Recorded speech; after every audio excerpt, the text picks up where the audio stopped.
the Z6 III and the Z8 are the perfect combination, first of all, for weddings, but especially the low light autofocus is insane. You're listening to the Shoot Your Shot podcast with Lindsay and Tim. What's up, everybody? This is Tim Musa and Lindsay Coulter, and we're here back with another episode of the Shoot Your Shot podcast. But today, I'm coming to you from the wild and wonderful land of sunny Mexico. If you're watching on Here, YouTube, let me show you. You can take a look at Lindsay's vista, her view overlooking the jungle and the ocean. So a little bit jealous. I'm over here in the studio on King, Waterloo, and minus 20 degree weather. So it's not as nice as what Lindsay has, and she just dropped her laptop. It's fine, though. Everything's fine. No, it's great. We can't all be blessed, just Yes. like I am. How to is be the weather, in Mexico. Lindsay? How are the tacos? How are the cervezas? It's terrible. Yeah, the Okay. weather's awful here. It's like so hot. It's like the perfect level of humidity, which, as you know, I hate. I only prefer minus 20. But yeah, I'm in Especially- Playa del Carmen. Yeah. For those of you who are like, where the heck? You're just in a jungle. Yeah, I'm in Playa del Carmen. I come here like for at least a week every year since 2021 because everything is open air. Even when there were restrictions, it was like chill because all the restaurants are open air. There's no walls. So the restrictions were so minimal here. And yeah, it was like a delightful place to come once things started to reopen. And now I just find myself coming here all the time and just hang out in this beautiful condo overlooking the ocean and listen to the birds and occasionally somebody's vacuum cleaner. It's good to be I clean. hope that you don't get a vacuum cleaner. Listen, today we're talking about destination weddings. That we are. Very exciting topic. We want to discuss how to book them, what to look out for, how to market yourself for them, our first destination weddings, and then if you stick around to the end of the episode, we can talk about some red flags and some like possible situations that come up while you're doing destination weddings that maybe you should look out for, because it's not all like, you know, sunshine and margaritas on the beach. There's some real things Sometimes that can it happen is. on a wedding day. Sometimes it's local or terrible. abroad. So you got to look out for that stuff. So yeah, stick around till the end. Yeah. We'll tell you all the pitfalls that come with booking a destination wedding. But I'd love to know, Lindsay, maybe just to kick it off, what was your first destination like? How did you book it? Where was it? What was the couple like? Yeah. Tell me all the things, and I'll tell you mine.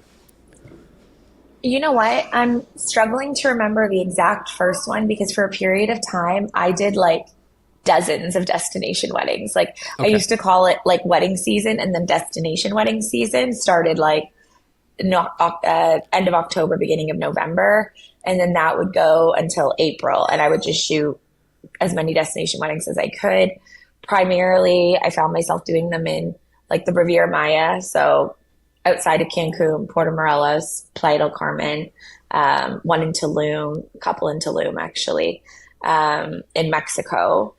And then Dominican, Roatan, like all of the sun destinations, anywhere Sunwing goes, anywhere Yeah. Akin to Vacations goes, anywhere that somebody could like walk up to like a travel agent's office in somewhere in Ontario and be like, hey, you have a destination wedding. They're just going to sell Yeah. one of these packages. That's sort of where I was. I got started very fortunately because Taylor brought me along. So, you know, one of the great things about being married to another wedding photographer is that when we do travel weddings, we exclusively work with each other or with, at the very least, another person. For reasons which we'll probably get into later in the episode, why it's so important to travel with other people. But I want to say that the first one we did, I actually think it was Dominican. I don't think it was Mexico, which is random because I haven't been to the Dominican in quite some time now. But I'm pretty sure it was at like one of the AM resorts, like Now, Dreams, Secrets, whatever. One of those ones in the Dominican, which also I guess we should mention that I had a destination wedding myself. So I'm a big believer in the destination wedding, but also have some insider knowledge that I think can be helpful for photographers to like pitch themselves to their clients. But yeah, Tim, what was your first destination wedding? So I booked it through a friend. I think like your experience with Taylor, like the fact that I was traveling a lot with Taylor for YouTube content and just for like general let's hang out in a different country for a while. Yeah. People saw that on social media and they were like, oh, this guy travels. And it was a friend from high school and elementary school, actually, that booked me and another photographer, and we did it for free. I did video. The other photographer did photo. We were friends at the time.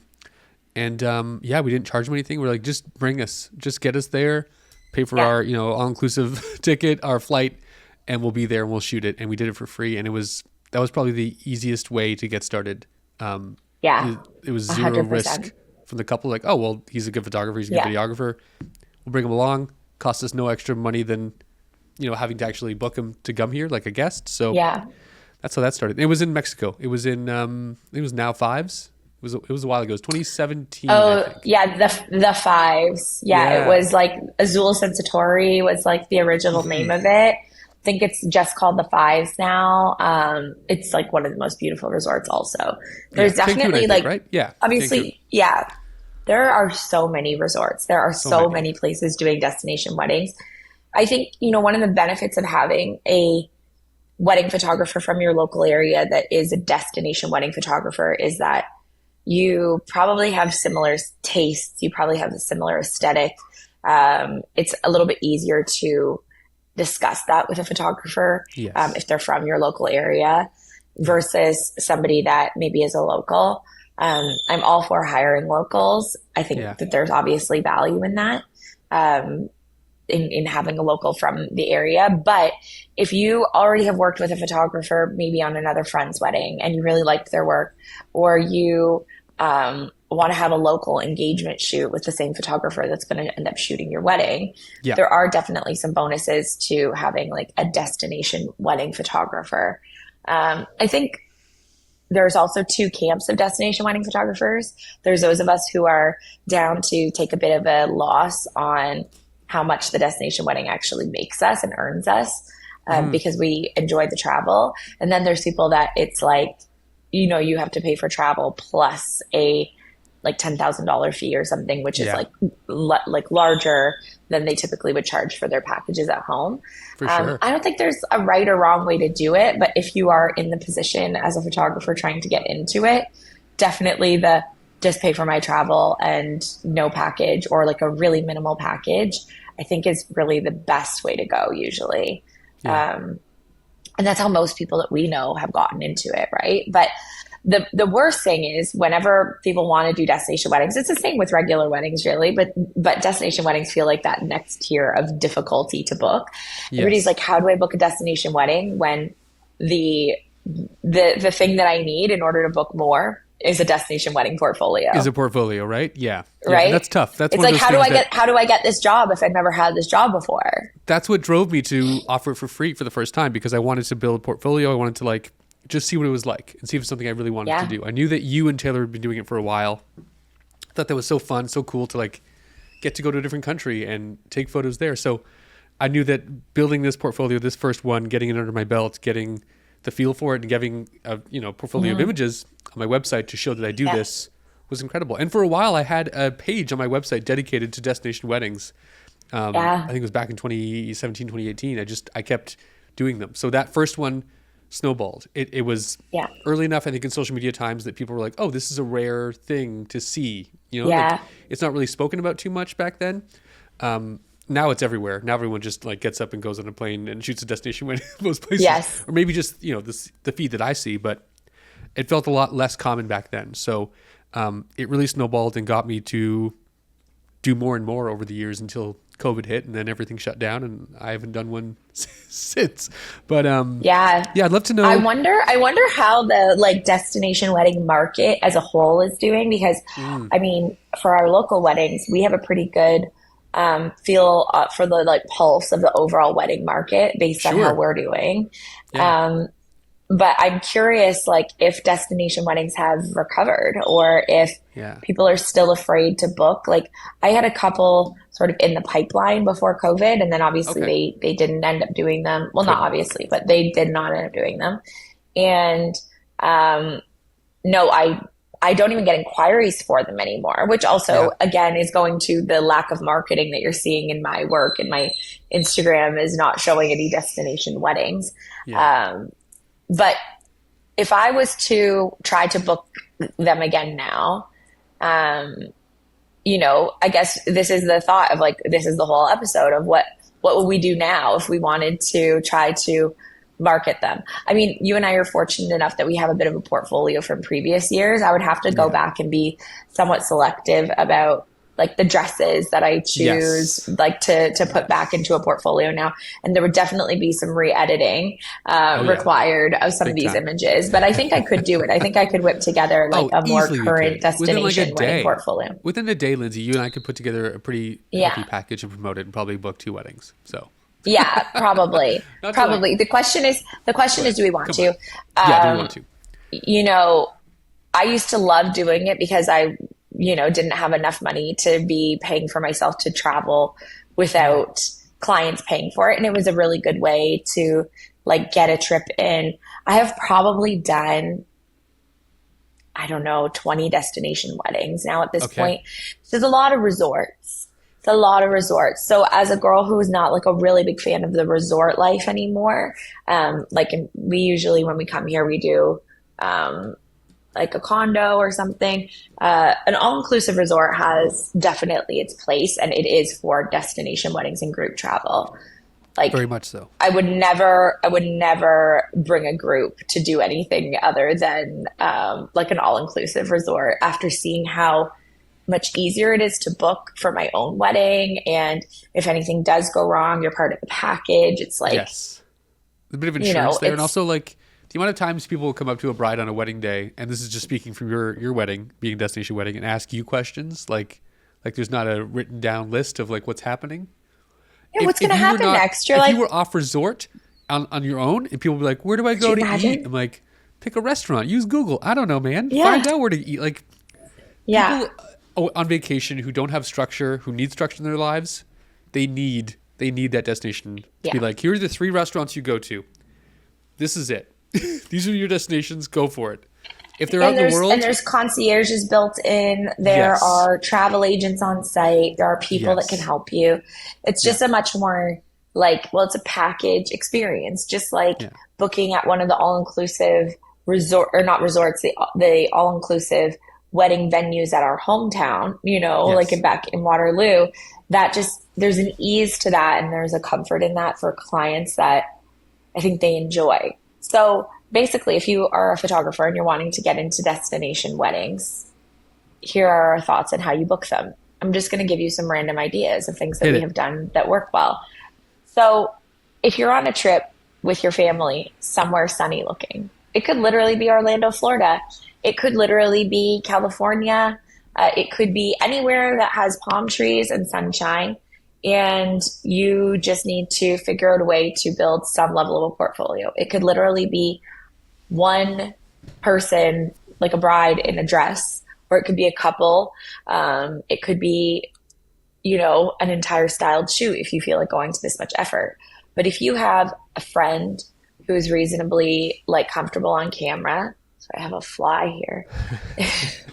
I am in the jungle. If you have somebody that's reasonably comfortable on camera and you can take some photos of them in a white outfit near some palm trees and the ocean, you're going to be doing just fine. It's not that hard to show. The other thing is showing that you're comfortable with travel and showing that you do it often, right? Because the thing that people are hiring a destination wedding photographer for is not just for the photography, it's for the expertise. So knowing that you know how to jump into any location and figure it out. I remember that being a question that I got a fair amount, was people being like, well, you've never been to this location. How are you going to know? And I'm like, well, first of all, we're not landing and then with camera in hand, I'm immediately going and shooting your wedding. We're probably going to be on the resort for a day or 2. But at the same time, I don't scout out locations at home really very often. So I'll do some searching online. I'll look and see what other spots look like the thing. Most people, when they book a destination wedding, they have spots in mind. I remember even for our own wedding, I knew certain locations that I wanted to have photos done because I had seen them in other people's wedding photos. And that was that's what makes you book a venue, because it has these arches, or the beach at sunset's beautiful, or whatever it might be, right? Everybody has pathway, their own, whatever it might be. Yeah. Yeah. Yes, people have their like spots that they're wanting. So a lot of the time clients actually do know better than they think that they know. And just giving people your clients that comfort, I would say, and the knowledge that you are confident, regardless of the fact that you have or have not been there. I think that's important. And the best way I would say that you can do that is through either like short or long form video content. Yeah. Whether that be, you make a few series of Instagram reels. Like, I don't think you can just make one and then you're going to be a destination wedding photographer. If you just No. make one being like, hey, everybody, here's like my 5 tips on booking your destination wedding, that might get some good traction. But the thing that's actually going to like solidify you as the expert is going to be like the repetitive nature and the reinforcement of it. Yeah. We were talking about blogging, Tim. Do you want to touch on like how important blogging is for SEO and just like generally people finding a destination wedding photographer? Yeah, well, I think a lot of couples when they start out looking for their vendors for whatever wedding it might be, they go straight to Google, they go to Pinterest, they go to these online resources to find stuff, especially when they're looking for a destination wedding photographer. They're not represented by most venues. Like most venues who do destination weddings are pushing their own vendors as much as possible. Yes. So creating blog posts, creating videos, creating stories that are tagged with locations that you want to work at, super important just for SEO to get people aware of you and what you do in those locations, whether or not you're in those locations. So if let's say I shot an Iceland wedding for my friends Jen and Dave. They got married between the tectonic plates in Iceland on this amazing space in the national park. And so I made a blog post about it, just highlighting a few of my favorite images, including that space that they got married in, some getting ready, some before. It was like we had like 12 hours it's like 17 hours of daylight. Like it was a long day of the year. So we had a ton of shooting time, and I took all the images I loved, threw in a blog post, and that got me a lot of inquiries, not only for like European destinations, but for Mexico, because I SEO'd the shit out of it with like destination weddings, and showing that versatility I think really helped as well, because I had done a few Mexico weddings at this point, but having that like extra proof that, oh, this guy goes everywhere for weddings kind of made me a bit more attractive. And through blogging, that was super helpful. Just having that added SEO to be like a searchable thing for people. Yeah. So like making the like content of the blog obviously is one thing, like actually, and maybe you use ChatGPT or a service like Focal that has like actual AI assistant blogging, where you can write in some keywords, you can write in the location, like reiterating the locations and just some actual written content. Obviously the content has to be useful. You're not just writing blogs for the sake of having words. Like you can always tell when it's like a blog farm that somebody's just writing like, these are words I am writing the lorem over and over. Of they nonsense. like copy the paragraph 3 times so that the words are all there, and you're like, that's actually not super helpful for your SEO. But sorry, the birds are going off. No, right I love now. it. It sounds amazing. Are they parrots? What are they? There are parrots here. Yeah. Those ones are these like big blackbirds with like these long tails. I'm not sure what they are. Okay. They're quite terrifying, in fact. You'll look it up. Yeah. They sound I have no horrifying. idea. Well, let's They're talk about that, crazy. because I mentioned the fact that people don't, rather venues want to push their own vendors, whether that's floral, whether that's, videographer, photographer.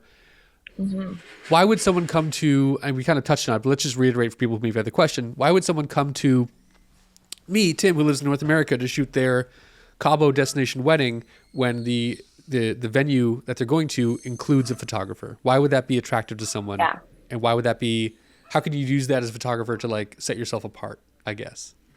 Yeah. I know the answer. So, but I'd love to know what you think. Yeah. There were a few things that I used to tell people when they would ask that question. One of them is, when somebody works for a company, you have no idea who you're getting, right? Yeah. So, we're not comparing ourselves to a client potentially finding a local wedding photographer, like an actual good, strong local wedding photographer where they're actually like, a person. we're talking about going through the resort, which is what the resort always will try to push on you, right? Because the resort's trying to increase their package. Totally. So they'll pitch that there is an on-site photographer, and that they might also offer video. Years ago, I had a friend that got married in the Dominican, and I wasn't available to shoot the wedding. She had the resort photographer do it after I told her, please just literally hire anybody else other than resort photographer. Yeah. You know, you get what you get. She thought, I'm going to roll the dice and I'm going to hire the resort photographer. The resort photographer wasn't done their wedding photos by the time they left, which is not crazy. They left like 5 days after that wedding. Sure. They reached out multiple times after the wedding.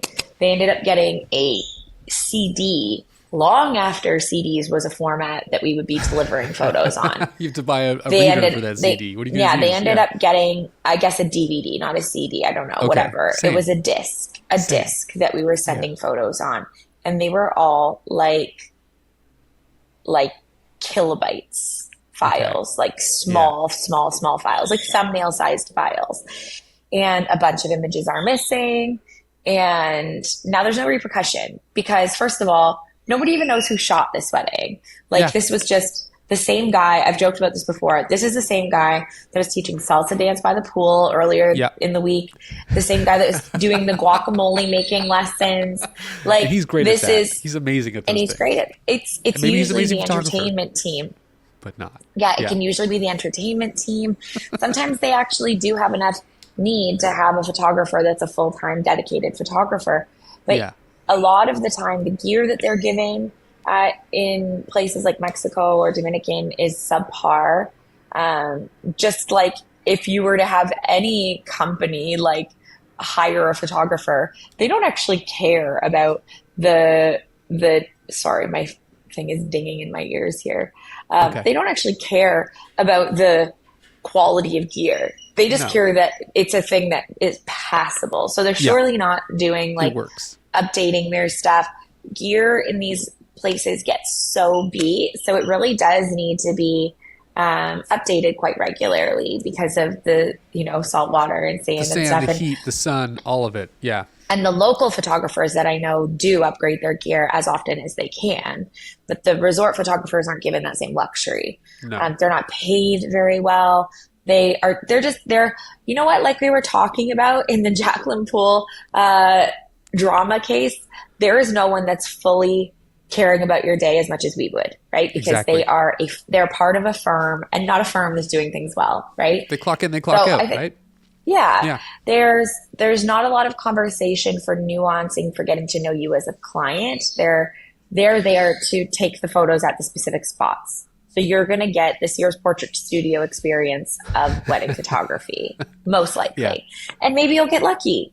But is it a thing that you feel like rolling the dice on is usually, sort of the thing. And then for the most part, if people are actually coming to you as a photographer saying, hey, I might want to hire you as my destination wedding photographer, they probably already know that they do want to. You just have to convince them that you are the strongest choice, you know?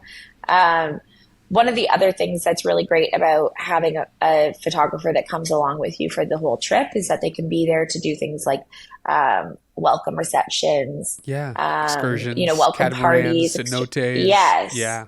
So you have sort of like a photographer for the week. Obviously, it's going to cost more probably, but it's nice to be able to have somebody that is with you consistently for the entire week, which, I think is really fun.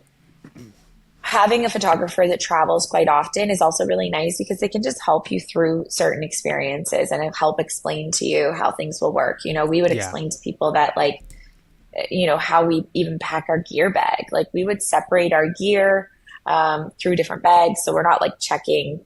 You're not putting your gear all through a checked bag.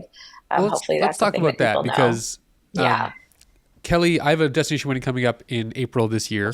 And Kelly's coming along because it's a nice way to spend some time together. It's an all-inclusive resort. It's in Playa. It should be fun. So nice. Very much looking forward to it. They're a local couple here. I've been friends with her for a long time. He's from Ireland. They want to bring everyone from Europe down to Mexico, everyone from North America down to Mexico, have a good time. And same thing. They wanted me because I'll be available during the week. They like my style. They understand that I care. You know what I mean? Like as opposed to Yeah. a lot of the local destination wedding photographers might not care so much, but having someone close to home, bringing them with you is just a way better experience for them, and that's great. So I'm bringing Kelly for 2 reasons. Reason number 1 is she's my fiance. I love her. I want her to have a good time. That's It's nice. a nice way to get away together. They're good people. She'll get along with them really well. Point number 2 is I want someone with an extra bag to carry some of my gear because I never check my gear when a destination wedding is happening. When I'm traveling anywhere, I will never check my gear. My gear comes with me in my carry-on. I'll have one change of clothes, and if something happens, and it did, I'll tell you about that soon. I always have the most important core gear with me to shoot a wedding, to shoot anything. So having Kelly there just to divide up the gear, because when you do get to Mexico and in other countries, technically you're not legally allowed to work there without some kind of I was visa going or to proper say, shall we documentation. discuss this? Yeah. Shall we discuss the legalities of working in a country that you're not A little from? bit wobbly for the viewers. It's just I had to set it up on a table, so I'll stop touching the table. But let's talk about the legalities because you're not technically allowed to be to work in another country without proper visas, proper working permits. So when a couple hires you to come to Mexico or to a different location, you're technically there as a guest. And I would tell them that to the travel agent. You're going to mention that to customs when you come in. You're not there to work. You're there to attend a wedding, let's say. And that's just a friendly way of getting around some laws so you don't get thrown in jail. So another way to avoid that is to split up your gear between you and other people. So Kelly's going to be carrying some of my gear. I'm going to pack a bit lighter than I usually would in terms of lenses, maybe make less choices. I'm not going to bring the 135. I'm going to leave the heavy kit at home and bring mostly primes. And like, just You know what? I think it's splitting between two important that people. that we say like very emphatically that like, Oh yeah. you know, when I would listen to other photographers talk about doing destination weddings, they would always skirt around it and be like, oh, well, you know, I'm technically a guest. I'm technically this. No, like you are 100% technically breaking laws that are, you know, there for a reason. So as much as I, you know, want people to know, like, yes, you can go and work in countries. I feel better about it when I'm not actually earning anything. It does make me feel better to know that I haven't taken like a fee for it. But technically the issue is that you're taking a role away from a local person, right? And there's something there that's, I think, at least an important consideration for you as an individual photographer to know. Totally. Are you comfortable with that? Do you feel good about that? And do you feel like you are still the better option for your client? Do you think that they could find somebody there that they would like and trust?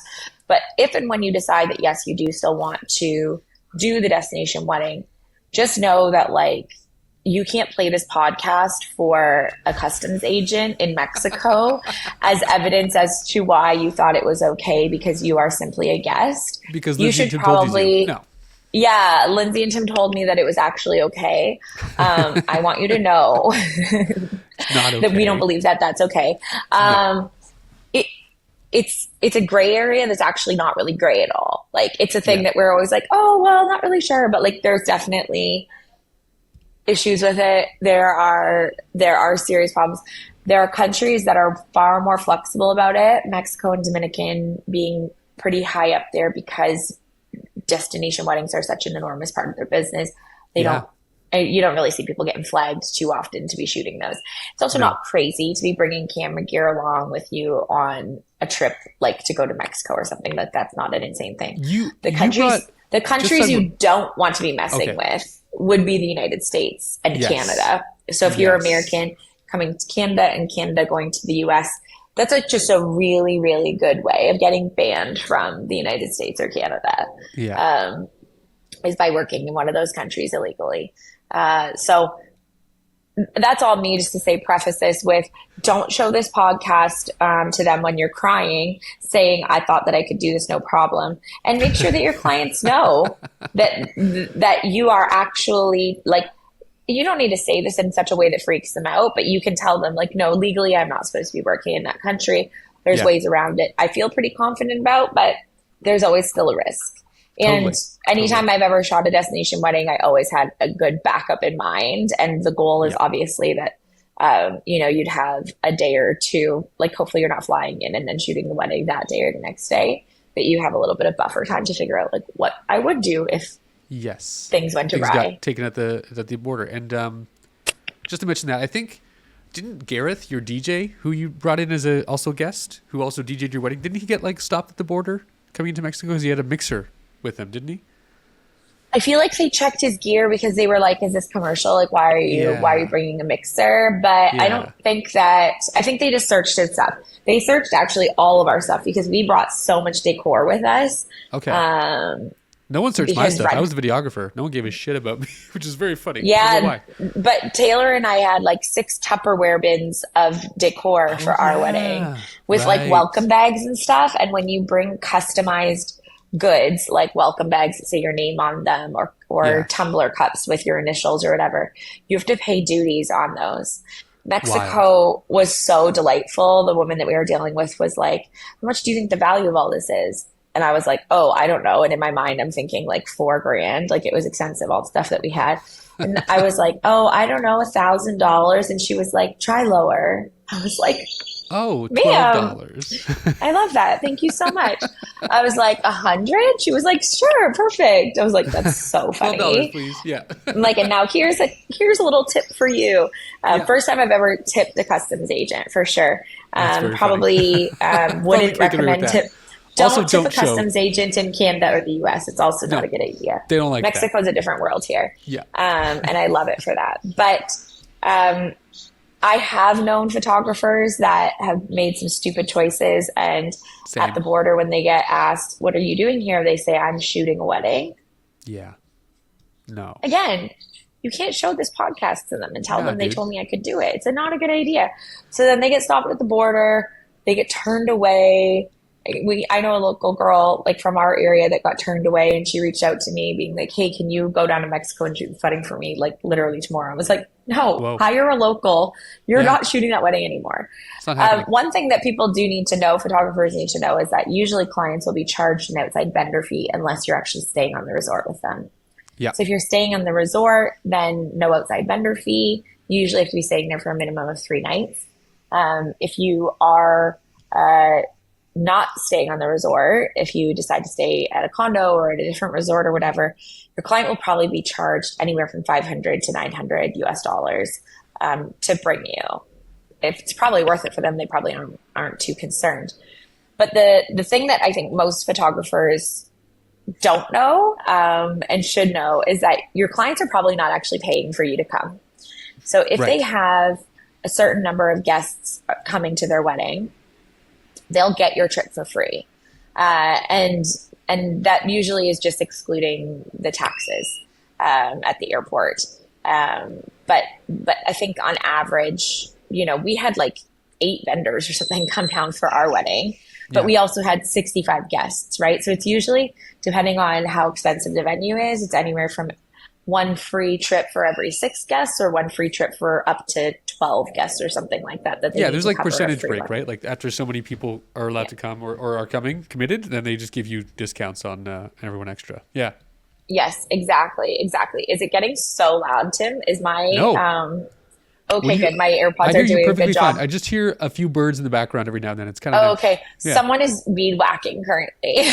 So can't the hear it at all. AirPods are doing their best work, which is amazing. No, they're incredible. Um, They're worth their weight in gold because I don't hear anything, just your voice and the birds. So I love Bueno. that. So Yeah. just to like recap the things that we were talking about, if you wanted to book, and we're not even sure that you should want to, but if you do want to book a destination wedding, we recommend, making some really good short and long form video content. I actually made a Yes. YouTube video called How to Plan Destination Wedding. Just having gone through it as a photographer a number of times, but also as the bride on the other side of things, it was really helpful for me. But you can also just do this research yourself. You can go and meet with a destination wedding planner. You can confer with other people who have done destination weddings. You can become an expert before you've even done one. You can have this knowledge. You don't have to experience it yourself to get that knowledge. Like read a blog post someone else made and make that information your own by consuming a lot of interesting content from other people.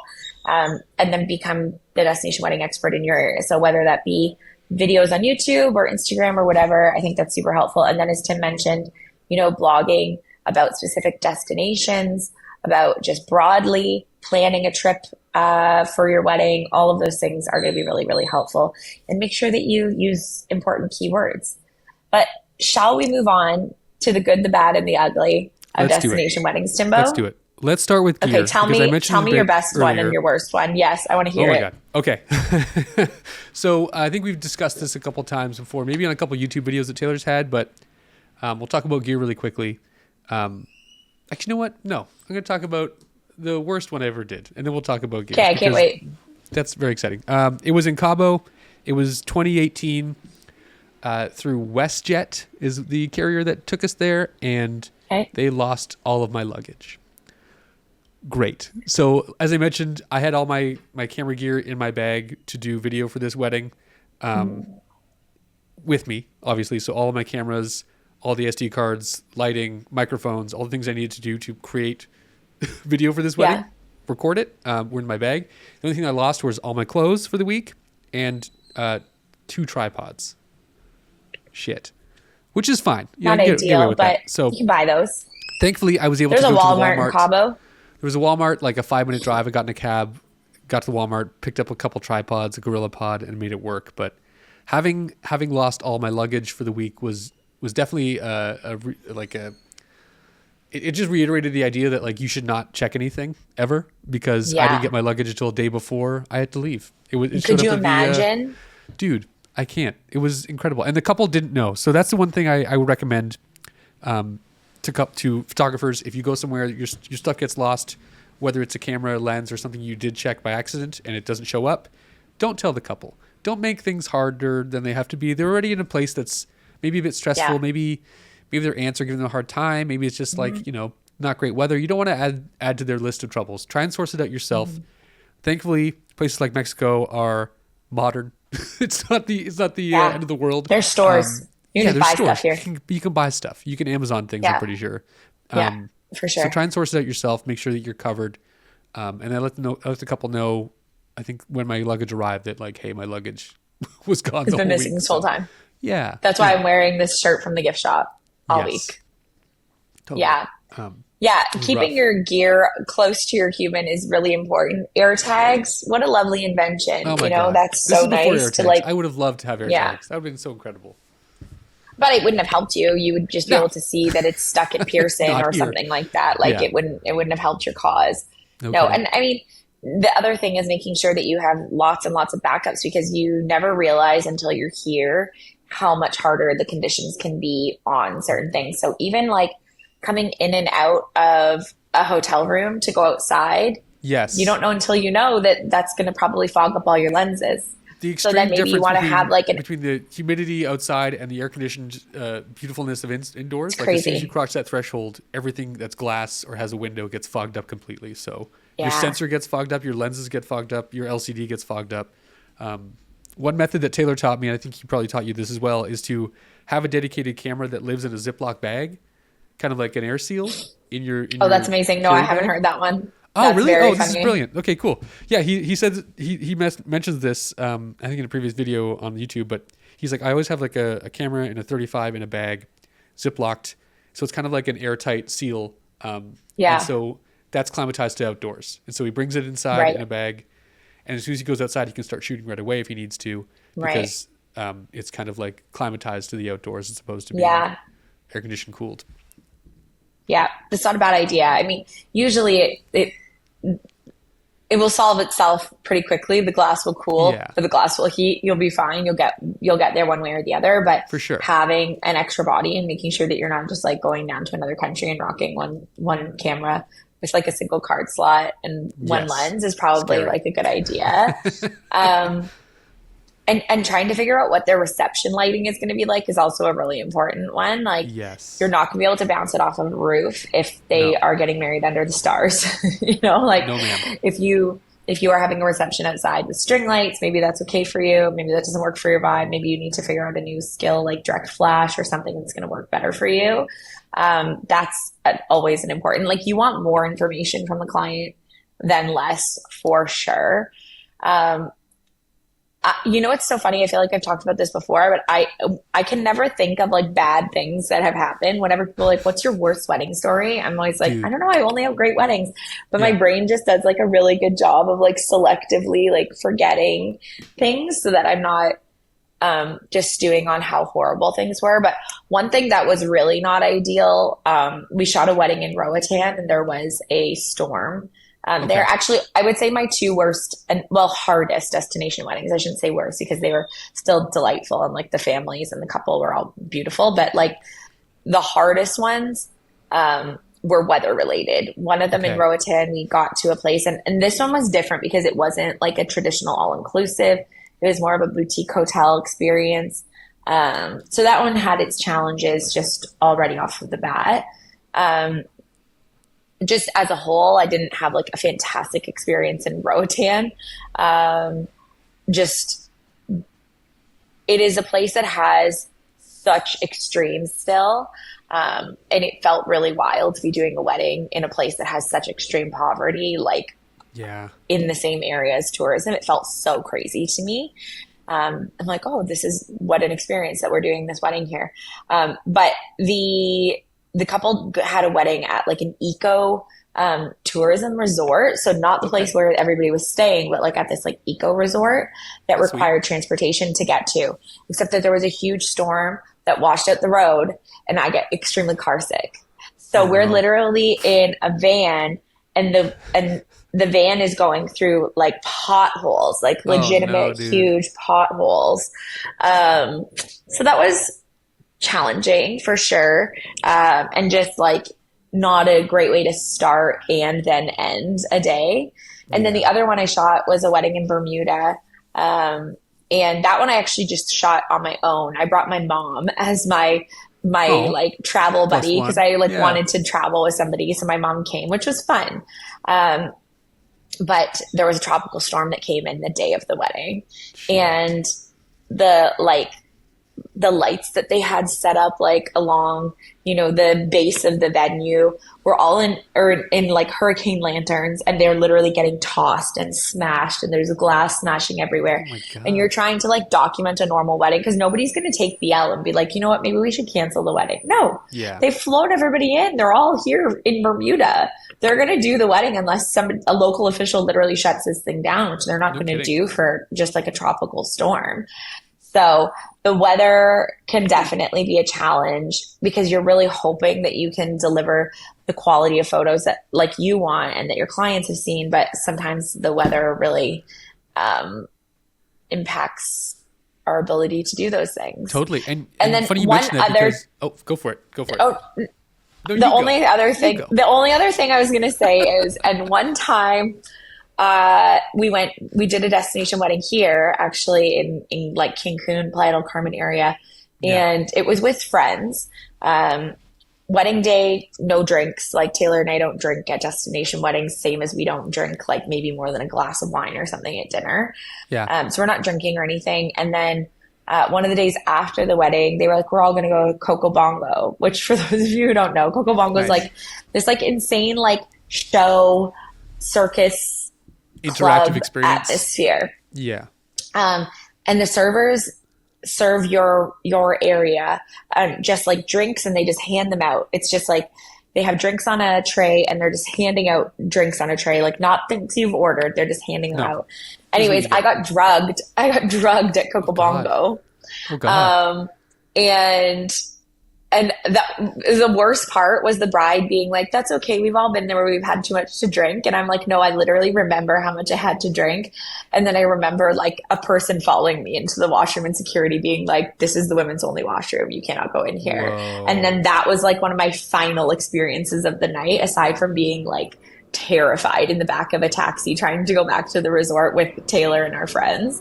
God. So all good reasons to not be drinking at your destination weddings. Because then I'm like, oh, do I really look like I just got blackout at this client's, like, even though they're friends of ours, but like at this like client's like post-wedding party? Because that's so embarrassing, right? To be like Jesus. the photographer that like couldn't hold their liquor. And I was like, oh no, that's No, not I what can hold my happened. liquor. I But just that's can't hold my roofies. That's the problem. my roof Yeah. lid. Yeah. It was not yeah. So those would be some of my worst ones for sure. Good God. Well, that I'm one sure tops I'm sure everything. there's more. One dumb thing that I did actually was I shot Okay. a wedding in Perth in Australia, and it Oh, was cool. my first it was my first wedding shooting a wedding in Australia. But I forgot. I think I forgot a flash at my hotel room or something like that. I forgot either batteries or a flash, and I had to tell the couple. I was like, I'm just gonna go back to the room and just grab something, but I didn't have a car. They were driving me. That was Okay. stupid. Oh, So, especially because your brain is flipped. It's literally, 12 yeah. hours difference. So my And brain was just you're in a off. different time zone. You're Make completely jet make lagged. lists before you go. You'll think you Yes. know what you need, and you'll be like, I only have so many things. What could I forget? You'll forget something. Get your bathing suit. Especially Don't if you're, forget your yeah, cameras. Yeah. especially if you are shooting alone and you don't have like another brain outside of your brain to help you. Yeah. Um, make a ton of lists. I think it's so important. But Totally. Tim, So tell me yours. you mentioned weather, because that's one of the things we can't really control as photographers, whether we're home or abroad. And it's one of those things you can help your couples with, because I had a couple who, a year after my first destination wedding, they hired me to do another destination wedding at the same resort I did the first one at, which was wild. And the crazier thing is that the couple whose wedding I shot for my first destination wedding was there on their 1 year anniversary. So What? we got to hang out. Yeah, it was That's wild. so wild. That's And so we so did a fun. mini shoot. We did a mini shoot with the couple, like an Amazing. anniversary shoot, like the day of their wedding. Yeah. Just kind of wandered around, took some nice photos of them. But also, the couple who booked me for that date at the same resort had got rained out, and they booked this resort for the rooftop terrace that overlooked the entire beach. And there was an That's so insurance fee of sad. $1,000 if they wanted to reschedule that they did not pay.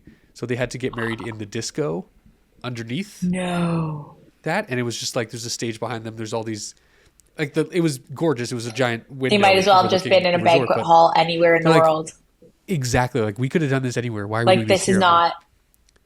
That's And the resort was so inflexible. The bride was like crying. She was not happy. I was like, okay, well, Yeah. I'm gonna go set up for the ceremony. Like I couldn't do anything. Obviously, I don't know don't what to work do for the here, resort. yeah. I couldn't make any changes happen. Yeah. They were inflexible as a resort, and so because of this, they got blackout drunk. They had a great time. Like after the ceremony, they were like, the rain let up. We did a ton of photos around the resort.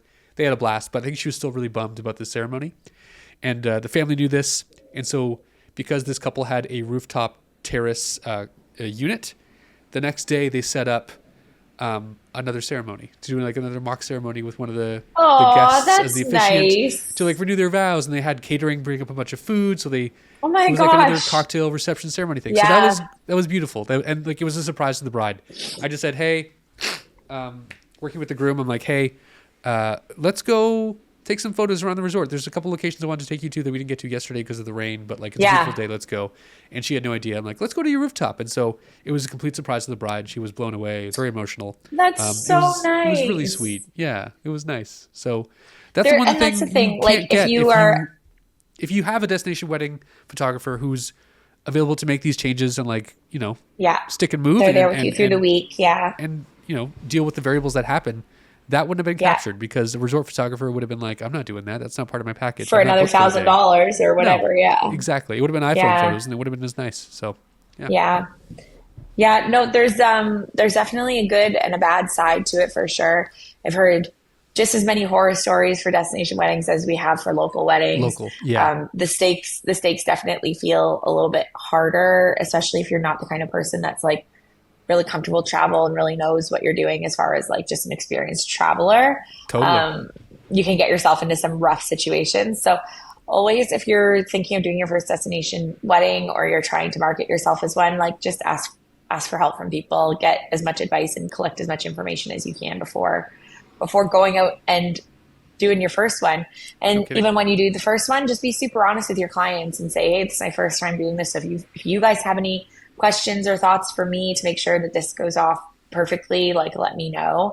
Yeah. They're going to appreciate the candor more than they're going to appreciate finding out like when you arrive that you forgot batteries for your flash because you're an idiot. So Yeah. speaking from experience. So dumb. Such a rookie move. You're like, you Yeah. brought me all the way to Australia and I don't even know how to do my job. Like, what's wrong with me? Good grief. So funny. I feel like that's it, Tim. I think we've nailed it. I mean, if we didn't, let us know The in the world is comments, waking up over here. Yeah. I gotta go out. I gotta go out to You got to go see the sky. world, Look at how man. blue You're the only here sky for a is. week. You got to go. Oh, it looks so good, Lindsay.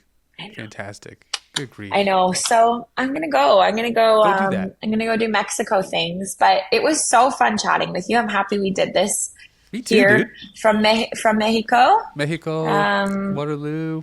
If you in the and comments have any questions or thoughts, anyone watching, listening, if we missed anything, please let us know in the comments. Please reach out to us on Instagram at the Shoot Your Shot Podcast.